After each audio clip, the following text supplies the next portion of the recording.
তারেক সাহেব কখন আসবেন এ সম্বন্ধে আমার কাছে কোনো তথ্য নেই।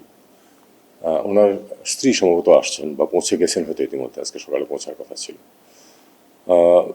বেগম জিয়াকে আজকে নেওয়া হচ্ছে না, আমি যেটুকু ঢাকা থেকে আজকে সকালে জানলাম যে আজকে নেওয়া হচ্ছে না, একটু টেকনিক্যাল প্রবলেম দেখা দিচ্ছে ওই এয়ারক্রাফট নিয়ে।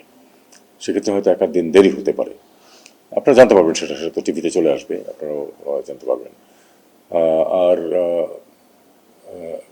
শেখ হাসিনার ব্যাপারে বিষয়টা হচ্ছে যে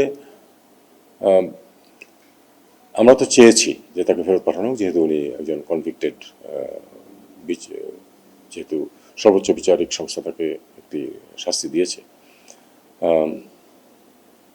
কিন্তু আমরা ইতিবাচক কোনো সাড়া এখন পর্যন্ত পাইনি। এটা নিয়ে আমার মনে হয় স্পেকুলেট না করাই ভালো। দেখা যাক কী হয়।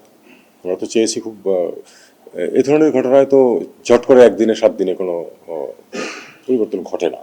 আমরা অপেক্ষা করব, দেখি কি ভারতীয় পক্ষ থেকে কি পাওয়া যায় রিয়াকশন। একটা রিয়াকশন আমরা দেখেছি যেটা, সেটা হলো যে তারা পরীক্ষা নিরীক্ষা করে দেখছে, এরকম একটা কথা আসছে আমাদের। দেখুক, তারা পরীক্ষা নিরীক্ষা করে দেখুক, এটাই।